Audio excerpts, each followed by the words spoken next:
Sekarang saya sedang berada di depan mobil Hyundai Stargazer. Ini tipe tertinggi dan saya akan menguji mobil ini keliling pabrik Hyundai di mana nih Mas? Di pabrik Hyundai. Delta Mas ya Mas? Sekarang ya. Oh ya, di Delta Mas. Nanti kita akan keliling. Tadi sudah diuji di area parkir, di area tes yang dimiliki oleh pabrik. Nah, nanti kita akan coba untuk jalan di jalanan raya di sekeliling pabrik ini. Rasanya seperti apa? Nanti kita akan terus pantau juga mobil ini ya. Kita jalan. Kita mulai Mas ya. Ini video yang ngambil Mas Irfan dari Hyundai-nya. Oke, jadi tadi sudah dijelasin ya. Sempat disinggung juga soal bagaimana steering wheelnya. Ini kalau menurut saya, pengalaman saya, impresi pertama saya, setirnya ini tidak terlalu ringan, juga tidak terlalu berat. Ini penting kenapa? Karena kalau terlalu ringan, menurut saya kurang stabil ketika dia digunakan untuk berkendara. Tetapi ketika dia sedikit berat gitu ya, lebih berat, dia akan jauh lebih stabil pada saat kecepatan tinggi.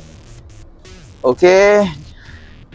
Dan sebagai mobil keluarga, suspensinya enak. Ini kan kiri kanan? Kiri ya? Kiri ya? Iya. Suspensinya enak. Nanti kita coba di jalan raya, ada beberapa speed bump di sana atau juga jalanan yang tidak rata. Kita akan cek. Dan memang didesain agak keras, tapi bukan berarti tidak nyaman. Ada maksud dan tujuannya yang disebut dengan keras itu. Kenapa? Karena kalau terlalu lembek, dia mentul-mentul, bisa bahaya. Dia lebih mirip seperti SUV. Sebagai pendatang baru, oke. Oke, jadi ini kita mencoba mode sport. Dan ini tarikannya luar biasa nih. Oh, perpindahan giginya mulus dan apa? Dapat 100 km per jamnya itu cepet banget. Jadi kalau mode sport itu di meter cluster warnanya merah. Kalau dia smart itu dia biru. Kalau eco normal itu biru. Bukan. Hijau itu eco. Kemudian normal itu biru. Sport merah. Smart biru. Jadi kalau mode sport itu dia galak. Oh, ini sudah ada ini ya, sudah dilengkapi dengan lane keep assist juga ya? Iya. Oh iya, ini juga sudah dilengkapi dengan lane keep assist. Jadi kalau misalnya kita nyelonong ke kanan gitu yang ada marka, dia akan steering wheelnya akan balik ke kiri. Begitu juga sebaliknya. Dan ini bisa diaktifkan, bisa dinonaktifkan. Nah, ini ada tombolnya di sini nih, tinggal dipencet aja. Nah, mirip seperti Ioniq 5. Jadi kemarin saya nyoba Ioniq 5, dia juga sudah dilengkapi dengan lane keep assist. Ini kiri kanan? Kiri ya? Kiri, Pak. Nah, kita masuk ke jalan. Nah, di depan saya itu ada satu unit mobil Stargazer juga. Ini tipenya sama. Dan ini coba di jalanan raya di depan pabrik. Jadi kalau di dalam kabin memang masih ada berasa ya, seperti ketika melewati speed bump atau jalan bergelombang gitu. Tapi bukan berarti tidak nyaman. Itu ada tujuannya juga supaya mobil ini lebih stabil ketika menikung misalnya. Kemudian kalau menurut saya juga ini LMPV ya. Tapi dengan karakter suspensi mirip-mirip SUV juga gitu. Jadi disesuaikan dengan, kalau mendengar penjelasan dari Hyundai Indonesia itu disesuaikan dengan kondisi serta karakter jalan di Indonesia yang mungkin banyak bergelombang atau jalanannya keriting gitu ya. Jadi bukan berarti tidak nyaman, mobil ini nyaman dalam batas-batas kewajaran tertentu, sangat nyaman sebagai kendaraan keluarga.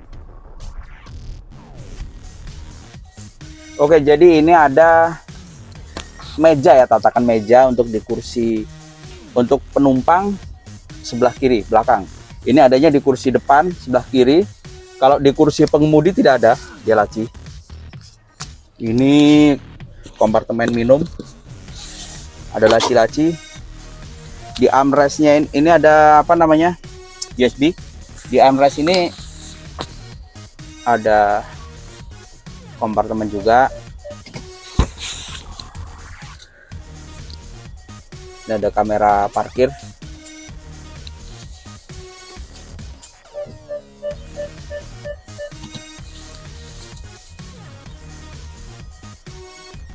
Lalu ini bagian belakang. Jadi kalau ada orang dewasa gitu mau duduk yang di bagian belakang, ini mesti dimajuin supaya dengkulnya tidak mentok. Ini bisa dilipat. Dan ini bagasi, ketika semua kursi diaktifkan itu masih menyisakan ruang bagasi yang cukup lapang di belakang. Ini ada kompartemen. Lalu ada port untuk charging, dia pasti ada pakai lighter. Di sini ada 2 USB port, di depan juga ada USB port ya Mas. Oke, Mas Irfan, terima kasih penjelasannya.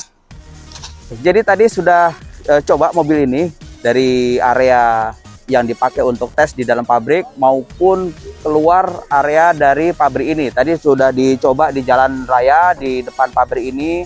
Kita melewati beberapa speed bump, jalanan keriting, juga U-turn ya, putaran dengan radius putar yang tidak terlalu panjang, itu sangat membuat manuver ini, mobil ini lebih lincah gitu. Jadi kesimpulannya, mobil ini sebagai pendatang baru sangat menggoda dengan harga 243,3 juta. Kemudian termahal itu adalah 307,1 juta.